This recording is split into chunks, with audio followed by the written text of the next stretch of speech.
Hey, and welcome back to my 5-part series on conducting effective political investigations that can expose unfit political candidates and keep them from getting elected. Like many of you, I'm fed up with unfit political candidates getting elected to office who, intoxicated by their power and hell-bent on forcing everyone to live the way they want to live and the way they want us to live, are gutting our rights to health care, to voting, and public education, and punishing anyone who does not look like them, act like them, or believe in the things they believe in. In the first video of this 5-part series, I introduced you to the basic elements involved in conducting a political investigation, and most importantly, how to do them effectively enough to convince voters not to vote for those candidates willing to use their power to harm our communities. In the second video, we covered how to build an investigation using the different types of public records,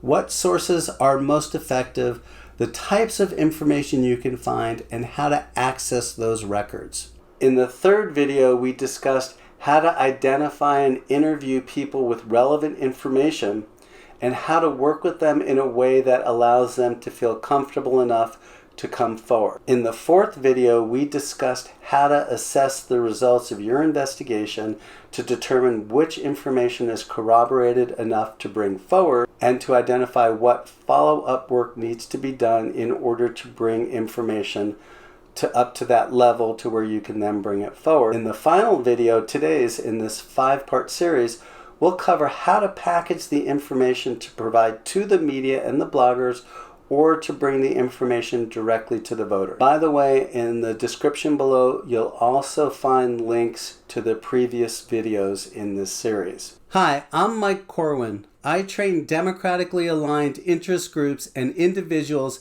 how to reshape local elections by investigating and exposing to the voters political candidates who are unfit for office. I've been featured in Professional Investigator magazine and Politico magazine, both of whom sought me out to write articles for their readers on conducting political investigations. I started out conducting investigations to build cases for attorneys in 1988 in Los Angeles, California. In 2002, I began conducting political investigations in New Mexico, where I impacted the outcome of hundreds of races by the time I retired in 2019. I actually used this approach that I teach myself when I ran for the State House in New Mexico in 2004 and seriously outperformed and overperformed the typical results for Democrats running in the overwhelmingly Republican district where I lived. And if you're ready to get started investigating, I've got a great gift for you, my free political investigation checklist.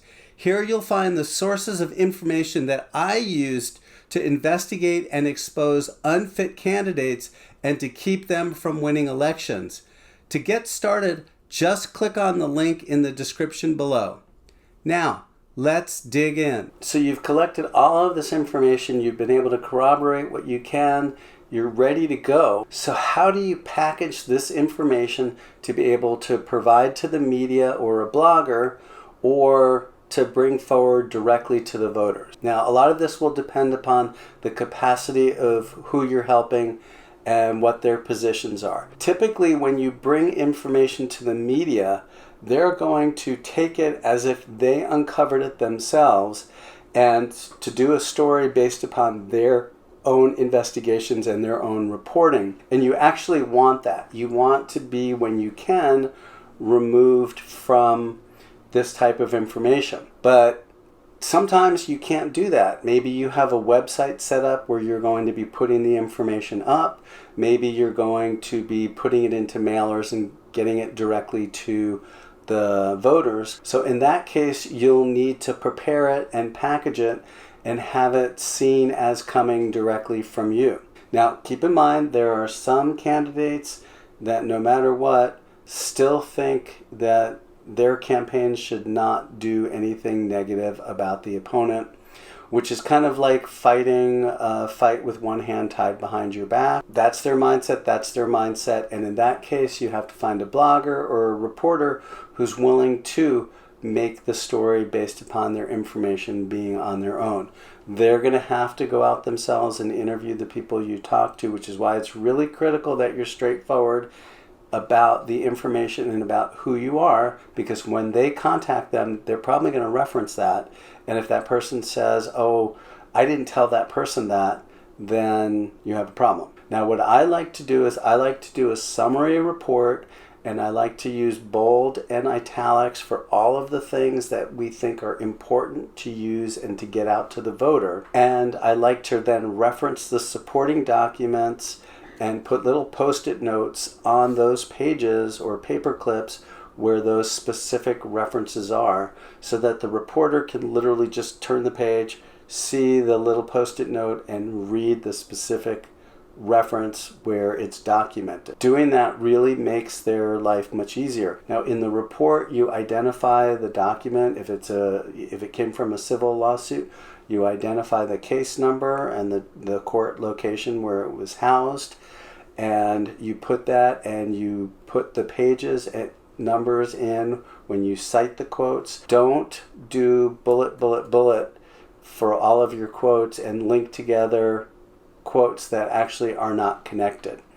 Keep each one isolated and identify how it shows what you're trying to show. That's what you want to give to the reporters. You want to give them the chance to follow up on it, have all of the specifics, and basically lay everything out for them, so they're essentially just checking off the boxes, making sure they can corroborate it, and then they're going to run with the story. If you have your own website and you're going to bring the stuff forward yourself, you really want to put the documents, you want to put the video, you want to get that right out there to the public as it is, right? You want to go ahead and literally, here's the documents. If you can do the highlighting in it that lifts it out, you can even lift out the quote, but you want to actually show where this is coming from. If you have that interview with that person, include the video.